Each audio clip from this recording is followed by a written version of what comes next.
जय हिंद दोस्तों, स्वागत है आपका हमारे चैनल पर। आपको बता दिया जाए, यदि आप भी ट्रेनों और बसों के चलने का इंतजार कर रहे हैं तो महाराष्ट्र सरकार की ओर से आपके लिए यहाँ पर बहुत बड़ी खुशखबरी निकल के आ रही है। जी हाँ, दरअसल आपको बता दें, महाराष्ट्र सरकार ने केंद्र सरकार से यहाँ पर बड़ी मांग की गई है कि सभी मजदूरों के लिए स्पेशल ट्रेनें चलाई जाएं और उनको घर भेजा जाए। तो क्या है पूरी जानकारी आपको बताएंगे। साथ ही साथ सभी गरीब राशन कार्ड धारकों के लिए गेहूं और चावल के साथ अब मुफ्त में दाल भी मिलेगी। तो कैसे मिलेगी और कब से मिलेगी, इसकी पूरी जानकारी हम देने वाले हैं। साथ में आपको बता दें, आज से किताब और मोबाइल की रिचार्ज की दुकानें भी खुल जाएंगी। इसके अलावा दिए आप एक मजदूर है, गरीब है या फिर किसान है, तो आपके लिए यहाँ पर 1,000 रुपए देने का ऐलान किया गया है। तो आपको कैसे मिलेगा और कब तक मिलेगा, इसकी पूरी जानकारी देने वाले हैं। साथ में ऐसी तमाम बड़ी खबरें जो आपकी काम की खबर हैं वो हम लेकर आ चुके हैं। तो निवेदन है आपसे, पूरी वीडियो देखिएगा, आप ही की काम की सारी खबरें हैं। तो आप एक बार नीचे चैनल को सब्सक्राइब जरूर कर लीजिए। लाल रंग का सब्सक्राइब का बटन है, उसे दबाकर हमारे चैनल को अभी सब्सक्राइब कर लें ताकि रोजाना आपको इसी प्रकार की 10 बड़ी और काम की खबरें मिलती रहे। तो चलिए दोस्तों, बढ़ते हैं हमारी तमाम बड़ी खबरों की ओर। महाराष्ट्र में फंसे प्रवासी मजदूरों के लिए चलाई जाए special train, CM Uddhav Thackeray ने केंद्र सरकार से की मांग। जी हां, दरअसल आपको बता दें, यदि आप भी किसी दूसरे राज्य में फंसे हुए हैं तो आपके लिए यहाँ पर बहुत बड़ी खबर निकल के आ रही है। दरअसल बता दें, प्रवासी मजदूरों को उनके घर पहुंचाने के लिए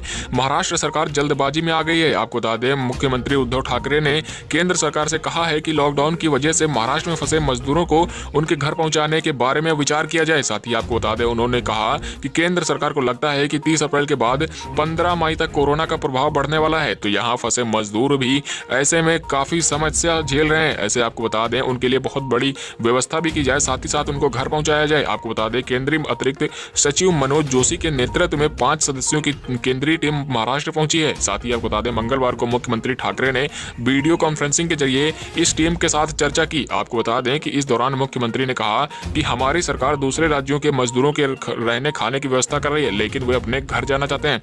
आपको बताते चले कि इसको लेकर वे आंदोलन पर उतारू हो जाते हैं। केंद्र सरकार सारी एहतियात बरतते हुए मजदूरों को उनके घर तक पहुंचाने पर विचार कर रही है। साथ ही आपको बता दें, मुख्यमंत्री ने केंद्रीय टीम से कहा कि राज्य में 80% कोरोना मरीजों में लक्षण दिखाई नहीं दे रहे हैं। उन्होंने कहा कि महाराष्ट्र में कोरोना का प्रसार दुबई व अमेरिका से हुआ है। साथ ही आपको बताते चले, अमेरिका की स्थिति बहुत ही ज्यादा खराब हो चुकी है, आपको बता दें, लेकिन दुबई में इसके इलाज के लिए क्या किया जा रहा है इसके बारे में कोई जानकारी नहीं है। इसका अध्ययन होना चाहिए। ठाकरे ने कहा कि पीपीई किट और वेंटिलेटर आदि की जरूरत है। केंद्र सरकार महाराष्ट्र सरकार की मांग पूरी करे। साथ ही आपको बता दें, महाराष्ट्र सरकार की ओर से यहाँ पर बहुत बड़ी मांग की गई है केंद्र सरकार से कि सभी मजदूरों के लिए स्पेशल ट्रेनें चलाई जाएं और उनको घर भेजा जाए। तो आप भी यदि किसी भी दूसरे राज्य में फंसे हुए हैं, अपने घरों की ओर जाना चाहते हैं, तो आप कमेंट बॉक्स में जरूर बताएं आप किस राज्य में फंसे हुए हैं और कहां को जाना चाहते हैं। वही अगली खबर निकल के आ रही, गरीब राशन कार्ड धारकों को गेहूं व चावल के साथ मुफ्त मिलेगी अब दाल, योगी सरकार का बड़ा ऐलान। जी हां, दरअसल आपको बता दें, यदि आपके पास भी राशन कार्ड है तो आपके लिए यहाँ पर बड़ी खबर निकल के आ चुकी है।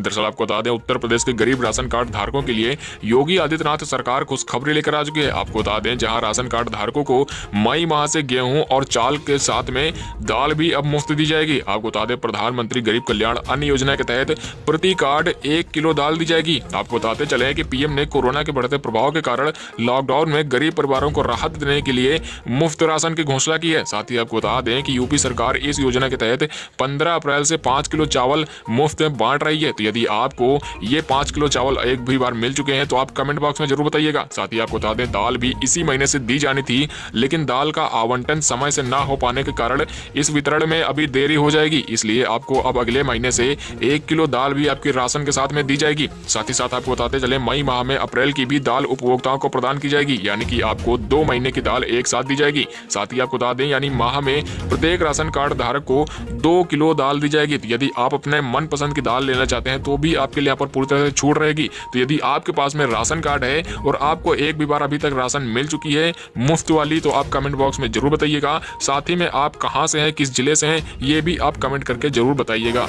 वही अगली खबर निकल कर, बिहार लौटे मजदूरों के लिए सरकार का बड़ा ऐलान, इन योजनाओं के तहत मिलेगा रोजगार। जी हां, दरअसल आपको बता दें, कोरोना महामारी की वजह से बिहार से बाहर गए मजदूरों ने अपने राज्य की तरफ रुख कर लिया है। आपको बता दें, ऐसा बताया जाता है कि लगभग 15 लाख मजदूर बाहर के राज्यों से अपने राज्य बिहार की ओर लौटे हैं। आने वाले समय में इन मजदूरों के सामने बेरोजगारी जैसी भीषण समस्या उत्पन्न हो जाएगी। ऐसे में बिहार सरकार ने इन बेरोजगार मजदूरों के लिए बड़ी कवायद शुरू कर दी है। साथ ही आपको बता दें, लेबर ओरिएंटेड योजना की हो रही शुरुआत। जी हां, दरअसल आपको बता दें, इस कोरोना बंदी में भी बिहार सरकार ने कई लेबर ओरिएंटेड योजना शुरू करने का फैसला लिया है। आपको बताते चले कि बिहार सरकार ने जल जीवन हरियाली, हर घर नल का जल, सिंचाई बांध मरम्मत का काम शुरू करने का निर्णय लिया है। साथ ही आपको बताते चले कि इन कामों से संबंधित विभागों को जरूरी निर्देश भी दिए गए हैं। साथ ही आपको बता दें, इसको लेकर श्रम विभाग ने भी कमर कस ली है ताकि सभी मजदूरों को पूरी तरह से रोजगार प्रदान किया जा सके। आपको बताते चलिए, यदि आप भी किसी भी दूसरे राज्य में फंसे हुए हैं और अपने घरों की ओर जाना चाहते हैं तो आपके लिए यहाँ पर बड़ी खबर है। दरअसल आपको बता दें कि बिहार सरकार की ओर से सभी मजदूरों को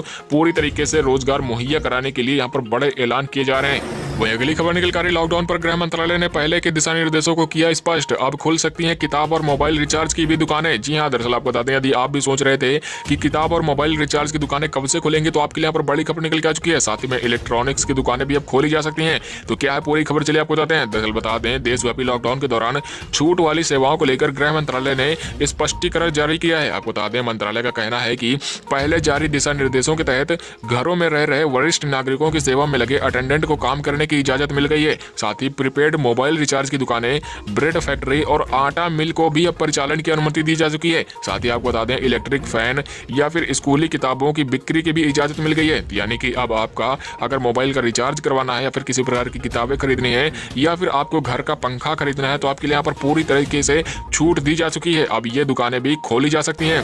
अगली खबर निकल कर, कोरोना से पाकिस्तान का हुआ बुरा हाल, भारत से मांग रहा मदद। जी हां, दरअसल आपको बता दें, कोरोना के कहर की चपेट में आए पाकिस्तान ने भारत के सामने अब मदद की अपील की है। आपको बता दें कि पाकिस्तान ने मलेरिया के इलाज में काम आने वाली हाइड्रोक्सीक्लोरोक्विन दवाई देने की अपील की है। साथ ही आपको बता दें कि ये फैसला अमेरिका में इस दवा के कोरोना पर मरीजों के इस्तेमाल के बाद आए सकारात्मक नतीजों के बाद में किया गया है।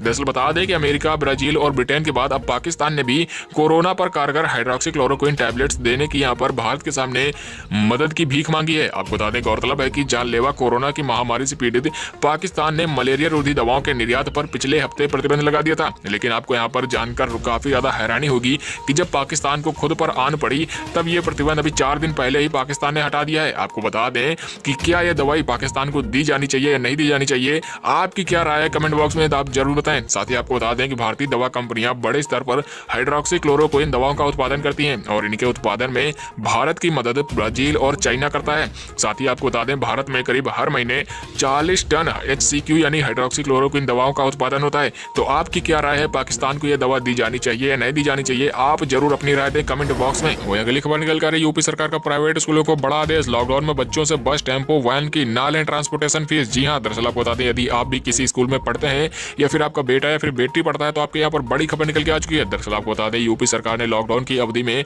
परिवहन शुल्क यानी ट्रांसपोर्टेशन फीस न लिए जाने और ऑनलाइन शिक्षा से किसी भी बच्चे को वंचित भी न किए जाने को लेकर महत्वपूर्ण दिशा निर्देश जारी कर दिए हैं। दरअसल आपको बताते हैं, शासन ने कहा है कि संक्रमण के कारण घोषित आपदा अवधि में मासिक आधार पर शुल्क लिए जाने, किसी भी छात्र या फिर अभिभावक को 3 माह की अग्रिम शुल्क जमा करने के लिए बाध्य भी न किया जाए। इसके अलावा आपको बता दें, साथ ही विद्यालयों द्वारा चलाई जा रही ऑनलाइन पढ़ाई से किसी छात्र को वंचित भी न किया जाए। इसके अलावा शुल्क जमा न किए जाने के कारण किसी छात्र व छात्रा का नाम विद्यालय से भी न काटा जाए। इसको लेकर यहाँ पर यूपी सरकार की ओर से बहुत बड़े दिशा निर्देश जारी किए गए हैं। साथ ही आपको बता दें, निर्देश में प्रमुख सचिव वाहन शुल्क पर भी मंगलवार को दिशा निर्देश जारी करते हुए कहा कि लॉकडाउन के कारण विद्यालय बंद है और लॉकडाउन की अवधि में विद्यालय बंद रहने तक छात्र छात्राओं से परिवहन शुल्क भी न वसूला जाए। इसके अलावा आपको बता दें, सेकेंडरी एजुकेशन विभाग की मुख्य सचिव आराधना ने कहा कि प्राइवेट स्कूलों को इस संकट की स्थिति में 3 माह की जगह 1 माह की ही फीस लेनी चाहिए। इसके अलावा स्कूलों को उन पेरेंट्स को आग्रह भी सुनना चाहिए जो इस दौरान फीस देने में असक्षम है। साथ ही में उनको एक दूसरी सुविधा भी उपलब्ध कराई जानी चाहिए कि वो बच्चों की फीस किस्तों में भी जमा कर सके। इसके अलावा आपको बता दें, विभाग ने ये आदेश पेरेंट्स की ओर से लगातार आ रही शिकायतों को लेकर दिया है, जिसमें वे कह रहे थे कि स्कूल लॉकडाउन की स्थिति में भी बस फीस, स्पोर्ट्स फीस या फिर कंप्यूटर लैब फीस चार्ज ले रहे हैं। ऐसे में आपको बता दें, यदि आपसे भी किसी प्रकार की फीस वसूली जा रही है, आपको लगता है कि ये फीस नहीं वसूली जानी चाहिए थी, तो आप भी यहाँ पर यूपी सरकार के हेल्पलाइन नंबर पर इसकी शिकायत कर सकते हैं। वही अगली खबर निकल कर आ रही, कोरोना संकट काल में दिल्ली वालों के लिए बड़ी खुशखबरी, मिलती रहेगी मुफ्त में बिजली। जी हां, दरअसल आपको बता दें, सभी दिल्ली वासियों के लिए यहाँ पर बहुत बड़ी खबर निकल के आ रही है।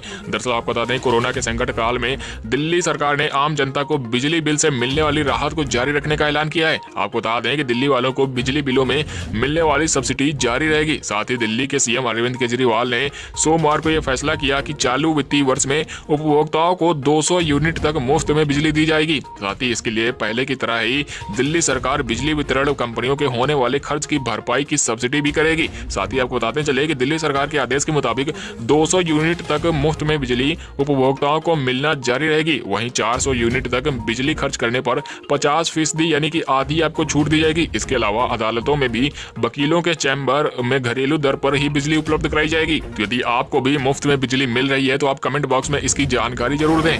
वहीं अगली खबर निकल कर कच्चे तेल की कीमत में भारी गिरावट। 74 साल के निचले स्तर पर पहुंचा तेल, अब बिकेगा पानी से भी सस्ता। जी हां, दरअसल आपको बता दें कच्चे तेल की कीमतों में सोमवार को भारी गिरावट दर्ज की गई है। आपको बता दें ये 74 साल के न्यूनतम स्तर पर पहुंच गया है। कोरोना महामारी के कारण मांग निचले स्तर पर पहुंचने के बाद WTI कच्चे तेल का दाम टूटकर $10.34 प्रति बैरल पर आ गया है। दुनिया भर के ज्यादातर देशों में लॉकडाउन जारी है और इस कारण कारखानों में कामकाज ठप है, सड़क एवं परिवहन बंद है और उड़ानें भी निलंबित हैं। इस कारण तेल की खपत में ज्यादा से ज्यादा गिरावट आ रही है। तो यहाँ पर यह कहना गलत नहीं होगा कि अब तेल यहाँ पर पानी से भी सस्ता मिलने वाला है।